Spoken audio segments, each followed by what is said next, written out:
From the time we're kids, what's the one money rule we're all taught? Save your money, right? Build up a big pile of cash.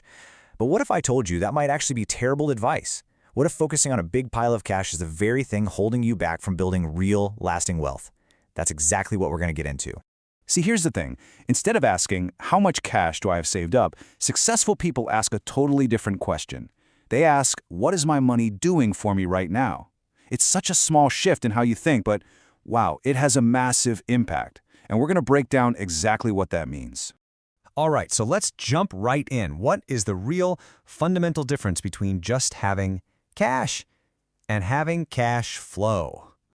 Now, don't get me wrong, cash is important. You absolutely need an emergency fund, that's your safety net. But beyond that, cash is kind of lazy, it just sits there. And even worse, it's quietly losing its buying power to inflation every single day. Okay, now this is where things get really exciting. A cash flow asset. Think of it like your own personal money-making machine that's working for you 24/7. It's something you own that is actively, consistently putting more money back into your pocket month after month, year after year. To really let this sink in, I want to use a super simple analogy that just makes it all click. Let's talk about piles versus trees. Okay, so look at this. On one side, you have a big pile of apples. They're great to have, right? But you eat them, and then they're gone. On the other side, you have an apple tree. It's an asset that just keeps producing more and more apples for you season after season. Your cash savings? That's exactly like that pile of apples. Every time you spend some of it, your pile gets smaller. It's a finite resource. And eventually, well, you can run out. But a cash flow asset? That's the gift that keeps on giving. It is a self-sustaining source of wealth that just keeps replenishing itself over and over. You get a harvest without ever having to cut down the tree. And this is the mindset shift that honestly changes everything. The goal isn't just to collect as many apples as you can. The real goal is to use those apples to plant an entire orchard. So this apple tree idea sounds great, but how does it actually work in the real world, with actual money? Let's walk through a really solid example.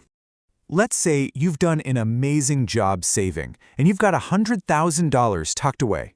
That's a fantastic start, a really big pile of apples. But if it's just sitting there in a bank account, it's not really doing any work for you. Now, what if we put that money to work?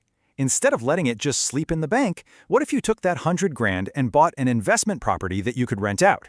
Boom! You've just planted your very first tree. And check this out.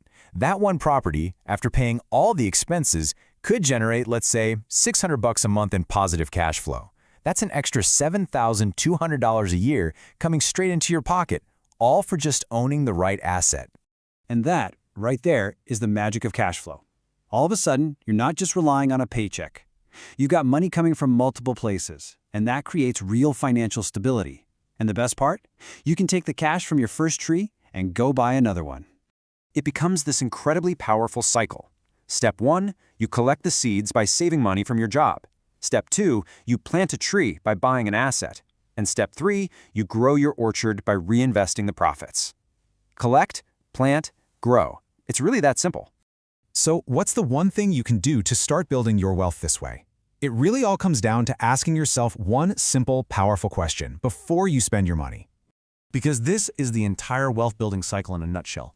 You turn your cash into assets, and then you let those assets make you even more cash. You invest, you grow, and you repeat.